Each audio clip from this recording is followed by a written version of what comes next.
As we near the draft in a couple of weeks, we've officially hit the point of the draft where we are finding flaws that I'm not sure exist. Caleb Williams will go number one. The USC quarterback will go to the Chicago Bears. We all know that. Greg McElroy, a friend, I know him, I like him, but was critical of Caleb Williams a couple of days ago, saying he'd never faced any real adversity. Caleb Williams fired back, listing 5 or 6 different things he had faced at his USC career and Oklahoma career, illustrating some of the adversity he has faced. I like Greg McElroy, but I will say this. Did he watch USC's offensive line the last 2 years? Its nickname was adversity. There was only one way the last 2 years to win at USC, shootout. They allowed 49 points to Cal. I don't even know how that's possible in the Pac-12. The truth was, the roster was 65%, 70% transfers. He didn't know half these players. USC's defense was not only bad, it was the 121st ranked out of 133 in Division I. It was the worst total defense and the worst scoring defense in USC school history. Caleb Williams felt like the mom who has 4 kids, the husband leaves her, won't pay child support, she gets 3 jobs, and now all of a sudden people say, you know, she's been a little moody lately. Why is she always so tired? I don't know. Circumstances? If you watch Caleb Williams the last 2 years, bad offensive lines, average running back, tight end, wide receiver talent outside of maybe Brendan Rice and Jordan Addison. An atrocious defense, the worst in school history. As the Pac-12 last year may have been as good as it's been for 20 years. I don't know what qualifies as adversity, but the idea that Caleb Williams came to USC and it went just as planned, that's actually the opposite of what happened. It was really good for about 8 or 9 games and then went sideways fast due to a lack of personnel, coaching on the defensive side, and just chaos within the program. Okay, so I really wanted to review this clip because I agree with everything Colin said there, but I want to take a slightly different perspective of this. And I've defended Caleb in the past, you know, talking about how the painting of his nails, whatever he wears, and all of that does not bother me at all. Him crying to his mom, any of that type of stuff. I think Caleb is a great person, is a great athlete, and will be a great quarterback. I really do feel strongly about that. Whether he ends up becoming the next Patrick Mahomes or passing Patrick Mahomes, I have no idea. And I'm not even going to waste too much time in trying to predict that. No one actually knows. No one knew that Patrick Mahomes was going to be Patrick Mahomes. And now apparently we're going to be able to predict who the next Patrick Mahomes is. No one knew that Tom Brady was going to be Tom Brady. So it's just, you know, it's just such a crapshoot.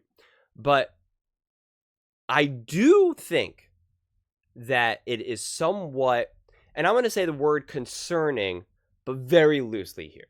This would not make me not want to draft him. This would not make me, you know, be like, you know, like, oh my God, you know, if I'm management and I'm like, we got to have a meeting right now. Let's, you know, we have to talk about this.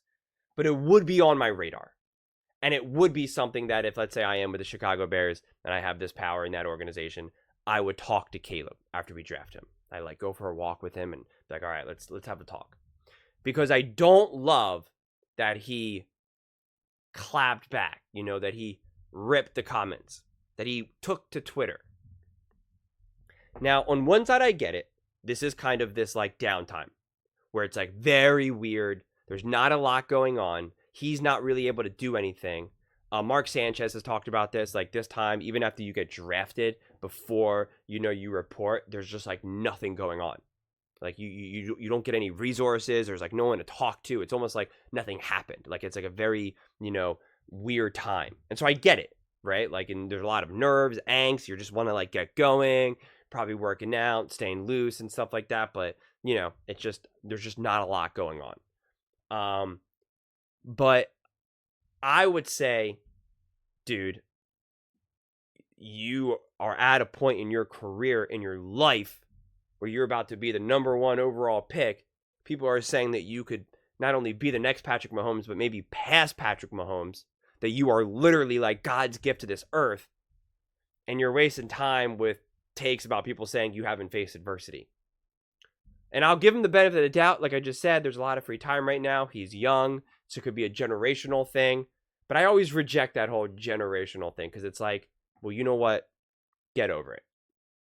And I'm also always sympathetic because I never call these guys men. You know, someone told me the other day in the comments that, you know, LeBron James' son is a man. You know, Bronny's his own man. He's a man now. And it's like, no, he's not. He's 19 years old. He's a literal teenager. Like, he's still going through puberty. Like, what? So, I just don't like, though, that he's jumping onto Twitter, that he's hearing these comments and feels the need to respond to them. These comments, these voices shouldn't even be on his radar. They should be beneath him. And I don't mean it as in like he's better than us, but he's on a bigger journey right now. Right? He's going into the NFL, the number 1 overall pick as the quarterback. He can't waste his time with any of this, his mental energy with any of this. And no, it's not motivating. I reject that. It's a distraction. You know? I mean, sure. Some players feed off it. And if he does, that's fine. But you do it in your own privacy. You don't respond publicly. If you feed off those comments and you need it, because I feel it too sometimes. I get comments on here and people tell me how dumb and stupid I am and this or that. They make fun of me. They make fun of me how many subscribers I have. And it's like, I've only been doing this for a few months. I'm incredibly happy with the amount of growth I've had so far. And I get motivated. I'm like, oh yeah, watch this. Just wait. And I get motivated about it. But I don't say that to them. I don't come back to them and be like, oh yeah, just wait. Because that's a waste of time. That's a waste of breath. That's a waste of energy. And so I don't love that he did that. Because it's also a slippery slope. Because also when I first started this channel, and again, we live drastically different lives, me and Caleb Williams, obviously. But when I first started this channel, I was replying to the comments, and some of the more aggressive ones, I was more willing to dish it back. And it was exhausting. It was tiring, and it was a slippery slope because I started to say things that I didn't really, I started having conversations that I didn't want to have, and I was making statements that I didn't want to make, even if I felt them, but it wasn't the type of community that I was trying to build and the type of engagement that I was trying to build. And I was like, I can't let these trolls or these people who know nothing about me, I don't need to defend myself to people who know nothing about me. Why would I waste my time and energy with those people?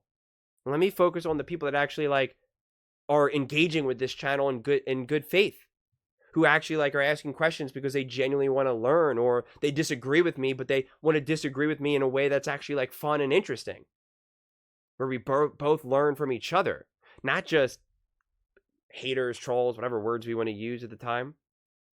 And so then I immediately shifted, like literally. I think it was one of the shifts was Baker Mayfield. I think it was when Baker Mayfield was playing, when he lost, and I said like, I don't think he's that good, yada yada yada, and he lost, and I wanted to do my victory lap, and I was like, I don't want to do this. This is not why I started this channel. And so, but again, it's a slippery slope, because at first it just starts with, this guy said something and it got under my skin. I'm gonna go drop some knowledge on him. I'm gonna defend myself so he knows what's up. I'm gonna show him who's what's what. And it's a slippery slope. It is a slippery, slippery slope. And Caleb is doing this before the draft. I don't love that. I really, really don't.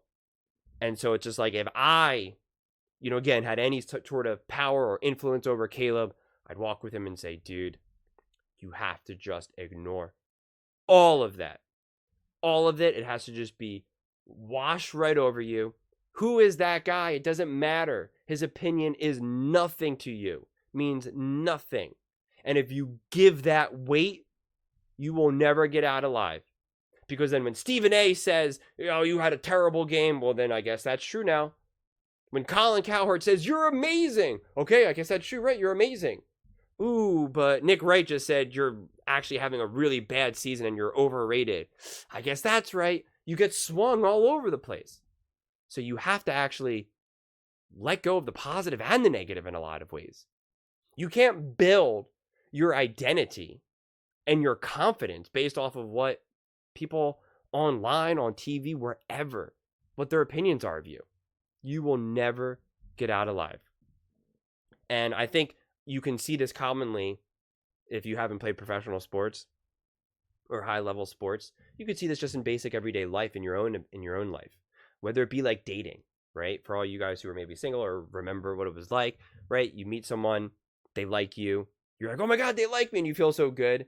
You're like, I must be a great person. And then they break up with you, or maybe you are like on the apps or whatever, you're going on a date and they don't want to see you again. They're like, oh, I'm sorry, I'm just not that interested. Now you're like, oh my God, I must be awful, right? You get this whiplash. It's like, if you build your identity based off of the opinions of others, it is a tough life to live. And so I would be talking to Caleb and say, listen, I get if you want to use some of this as motivation. I do, which is fine. But you have to really learn how to harness it. One, you have to make a vow to yourself to not respond publicly at all. If you want to talk that trash in the locker room or with your boys, both on the field, off the field, people that are actually like, playing football with you or just like your friends and family, I get it. If you need to vent, all that type of stuff, because it just gets under your skin maybe, I get it. But I would really caution you to not do that, to just let it go, to just learn to laugh at it. But if you do need to use it as fuel for your fire, do not respond. Do not respond. Just keep your Twitter, your social media positive. Just say positive stuff.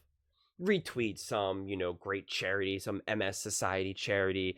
Just, honestly, be Russell Wilson. Go Bears. Just be generic. Just make it so generic, man. Just say your prayers, be grateful, do whatever. Just focus on football and life. Don't focus on all the opinions of all these people. Just don't do it. One of the best lines I've ever heard in my entire life, and it means, I think about it all the time, and it's from Rick and Morty, of all things. I'm going to probably butcher the line, but it's, Rick is like running into an auditorium, and the crowd is like screaming at him and booing at him. And he says, your boos mean nothing to me because I see what makes you cheer. And I just love that line. Your boos mean nothing to me because I see what makes you cheer. And I really try to apply that to my own personal life when I feel as though I'm letting the opinions of others influence me in any kind of way. But those are just my thoughts. I would absolutely love to hear yours. Whether you agree with me or disagree with me, either way, let's get in some discussions. Let's get in some fights. But ultimately, let's just have some fun. And please do consider subscribing. We are building an amazing community here, and I would absolutely love to see you part of it. I want to build something that we all genuinely feel connected to. Something that we're really excited to be part of, and I think we're well on our way to doing it. And please don't forget to give this video a thumbs up, as it really does help with the visibility and the haters. Thank you so much, and see you next time.